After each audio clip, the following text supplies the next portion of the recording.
परिवहन और राजमार्ग मंत्री नितिन गडकरी ने हाल में कई अधिकारियों के साथ हवा में उड़ने वाली बस के आइडिया के बारे में बातचीत की।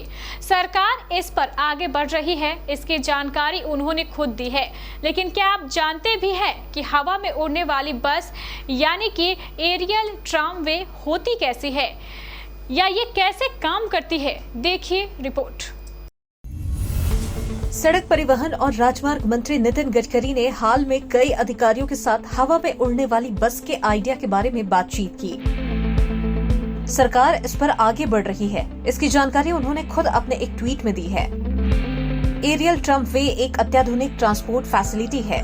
सड़क पर बढ़ते ट्रैफिक के दबाव, मेट्रो अथवा मोनोरेल में बढ़ती भीड़ के चलते अब इस ट्रांसपोर्ट सिस्टम को भारत में भी अपनाने की बात चल रही है। पहाड़ी इलाकों में यातायात को सुगम बनाने में इसका अभूतपूर्व योगदान हो सकता है। आमतौर पर लोग इसे गंडोला या रोपवे समझ लेते हैं, लेकिन ये उससे काफी अलग है। आइए समझते हैं कि आखिर क्या खास होता है इस एरियल ट्रामवे में।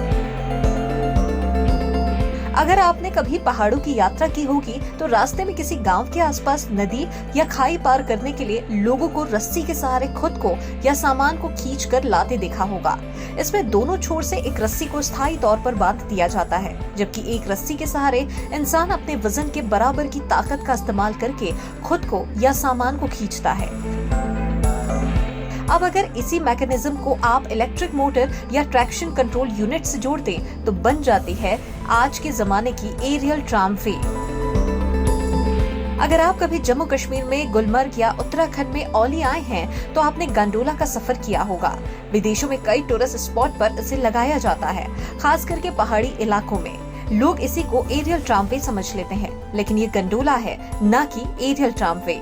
गंडोला में एक ही रोप पर कई कैबिन बंधे होते हैं, जबकि एक हॉलेज रोप होती है जिस पर ये सारे कैबिन लगातार मूवमेंट करते हैं, मतलब कि इनका मूवमेंट सर्कुलर होता है। एरियल ट्रामवे यहीं पर गंडोला से अलग हो जाती है।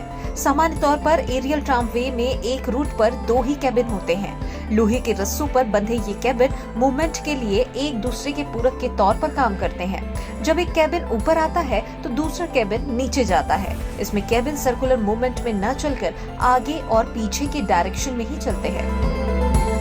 पहाड़ी या दुर्गम इलाकों में जहां सड़क बनाना तो कठिन है या बहुत महंगा है, तो वहां एरियल ट्रामवे यातायात को सुगम बनाने में बड़ा मददगार हो सकता है। इसमें एक बार में 25 से 230 यात्री तक सफर कर सकते हैं। साथ ही सामान को भी लाया ले जाया जा सकता है। इसकी गति भी 45 किलोमीटर प्रति घंटे तक हो सकती है। ऐसे में ये बड़े शहरों में भी ट्रांसपोर्ट के लिए इस्तेमाल हो सकती है, क्योंकि मेट्रो या मोनोरेल इत्यादि की तुलना में इन्हें बनाने की लागत बहुत कम है। साथ ही ये जगह भी कम घेरती है। एरियल ट्रामवे जैसे कुछ प्रतिरूप भारत में पर्यटन क्षेत्रों में तो देखने को मिलते हैं, लेकिन यूरोपीय देशों में और अमेरिका के कई इलाकों में इसका बहुत इस्तेमाल होता है। अर्बन ट्रांसपोर्ट के रूप में न्यूयॉर्क की रूजवेल्ट आइलैंड ट्रामवे काफी फेमस है। इसके अलावा कैलिफोर्निया, अलास्का जैसे इलाकों में भी लोग इसका इस्तेमाल करते हैं। वहीं जर्मनी, फ्रांस और आल्प्स पर्वत श्रृंखला वाले यूरोपीय देशों में इसे काफी पॉपुलर ट्रांसपोर्ट मोड माना जाता है। Bureau report, KBC news.